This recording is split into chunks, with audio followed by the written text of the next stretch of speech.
সব নবীকে আল্লাহ একটা করে দোয়া দিয়েছেন, নবী দোয়া করলেই কবুল। সব নবীরা ওই দোয়া করে ফেলেছে দুনিয়াতে।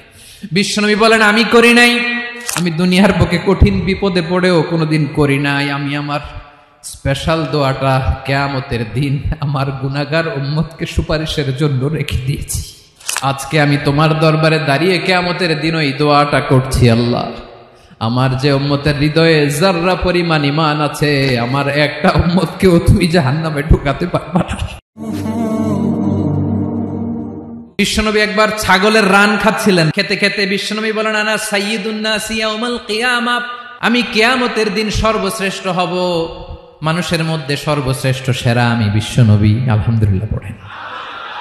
বিশ্বনবী বলেন সেদিনটা বড্ড ভয়ঙ্কর, সেদিন কেউ কারো কোনো উপকারে আসবে না, বন্ধু বন্ধুর কাজে আসবে না, স্ত্রী স্বামীর উপকারে আসবে না, স্বামী স্ত্রীর উপকারে আসবে না, পীর সাহেব মুরিদরে বাঁচাতে পারবে না, মুরিদ পীর সাহেবরে বাঁচাতে পারবে না, নেতা কর্মীর পরিচয় দিবে না, কর্মী নেতার পরিচয় দিবে না, ভাই বোনকে চিনবে না, বোন ভাইকে চিনবে না, বাবা তার সন্তানকে চিনবে না, মেয়েকে দেখে মা দৌড়ে দৌড়ে পালাবে।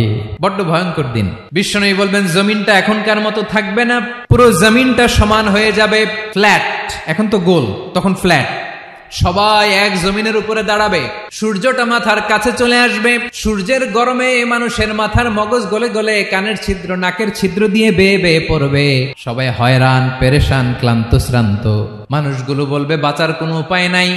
50,000 বছর মানুষ এরকম দৌড়াবে, চিৎকার করবে, কাঁদবে, বাঁচার কোনো উপায় নাই। সবাই বলবে আহ, আল্লাহ যদি বিচারটা শুরু করতো, যা হবার হবে, আগে বিচার শুরু করুক। বিচারই শুরু হয় না, বিচার শুরু হইতেই 50,000 বছর। আল্লাহ, 50,000 বছর, 5,000, 15,000 না, 50,000 বছর এরকম যাবে। মানুষগুলো কাঁদতে কাঁদতে বলবে চলো আমরা আদম আলাইহিস সালামের কাছে যাই, যেন আল্লাহরে যে সুপারিশ করে, আল্লাহ আপনি বিচার শুরু করেন। কিয়ামতের ময়দানে সবাই মিলে সাইয়েদনা আদম আলাইহিস সালামের কাছে যেয়ে বলবে ইয়া আবাল বাশার ইয়া আউয়ালাল আম্বিয়া, ও আদম নবী আপনি দুনিয়ার বুকে প্রথম নবী, আল্লাহ নিজ হাতে আপনারে 60 হাত লম্বা করে বানিয়েছেন, আপনার সম্মানে ফেরেশতাদেরকে সেজদা দিতে বলেছেন, দুনিয়ার প্রথম নবী প্রথম মানুষ আপনি, আপনি আল্লাহর যে সুপারিশ করেন যেন আল্লাহ বিচার শুরু করে।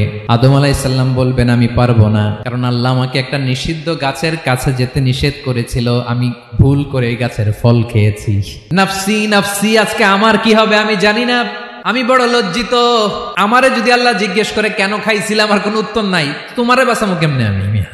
নবীরা থার করে কাঁপবে সেদিন। আদম আলাইহিস সালাম বলবেন আমি পারবো না, মাফ করো আমাকে, আমি পারবো না, ওই যে ভুল করে গন্ধম খেয়ে ফেলেছি, নিষিদ্ধ গাছের ফল খেয়ে ফেলেছে, আমি বড় লজ্জিত অনুতপ্ত, আমি পারবো না।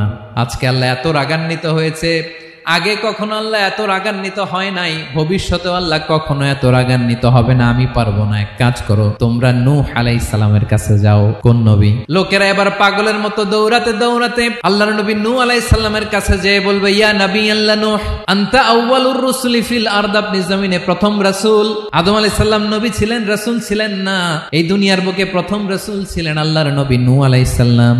সবাই বলবে ও নবী আল্লাহ নূহ, রাসূল আল্লাহ নূহ, আল্লাহ আপনাকে আবদান শুকুর গুজার বান্দা বলে কোরআনে বলেছে। কোরআনে নূহ আলাইহিস সালামের নামেও সূরা আছে না নাই? আপনি আল্লাহর প্রিয় বান্দা, প্রিয় রাসূল।